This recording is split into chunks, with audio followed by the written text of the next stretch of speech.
Welcome.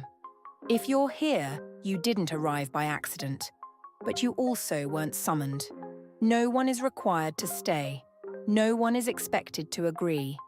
And no one is asked to surrender their judgment at the door. This channel exists to share the Holy Book and the teachings of the prophet Jesus, not as commandments carved into stone, but as words spoken aloud, listened to carefully, and written down with restraint. Before we begin, a brief introduction. The voice you are about to hear belongs to Hope Pedro. Hope is not a ruler and not an authority over belief, but a keeper of conversation. Someone who listens, records, and remains answerable to the questions that follow. Among cousins and siblings, the role of Hope is not to stand above, but to stand with.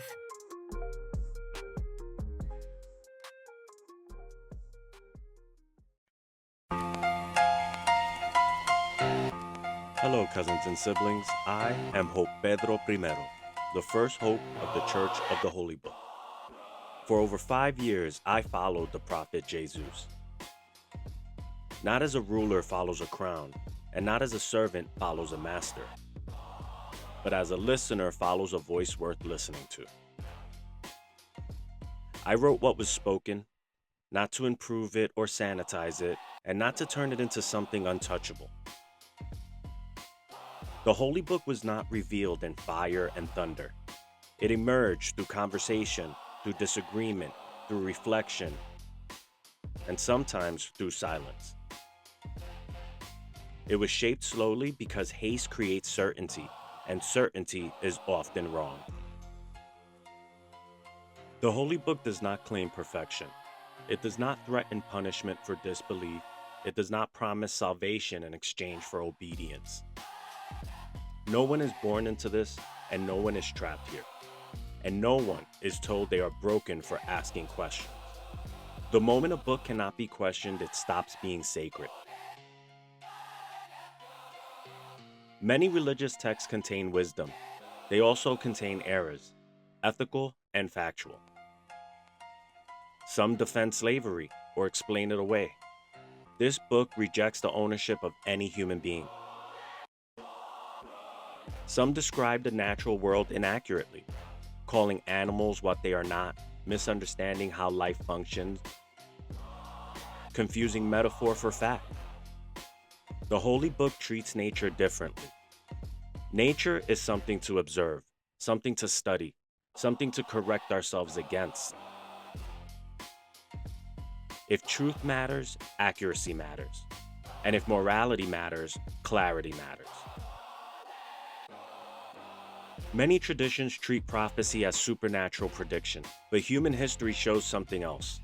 Real prophecy often looks like careful observation. Astronomers once noticed that the planet Uranus was moving strangely. Something unseen was pulling on it. Using only mathematics and reasoning, the astronomer Urbain Le Verrier predicted that an unknown planet must exist. When telescopes looked where his calculations pointed, they found it. That planet is now called Neptune. No miracle, no divine vision, just careful thought applied to reality. The Holy Book treats prophecy the same way, not magic, but understanding. This book does not claim ancient people knew everything. It does not fear science. And it does not freeze knowledge at the moment it was written. Instead, it assumes something simple and radical, that understanding grows, and wisdom must grow with it. One day, the Church of the Holy Book may become a recognized religion, but recognition is not the point. Recognition follows relevance, not the other way around. What matters is whether a tradition can survive honest reading, open disagreement, and moral progress without collapsing into fear or control. This one was written to survive that test. This will not be a rage channel.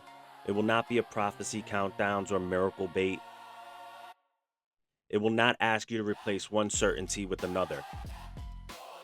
There will be no pressure to believe, only an invitation to read carefully. You are not asked to believe, you are invited to listen, to read, to question, and to come and go of your own accord. If something here stays with you, stay. If it doesn't, go without guilt. Read slowly, listen longer, and leave room for revision.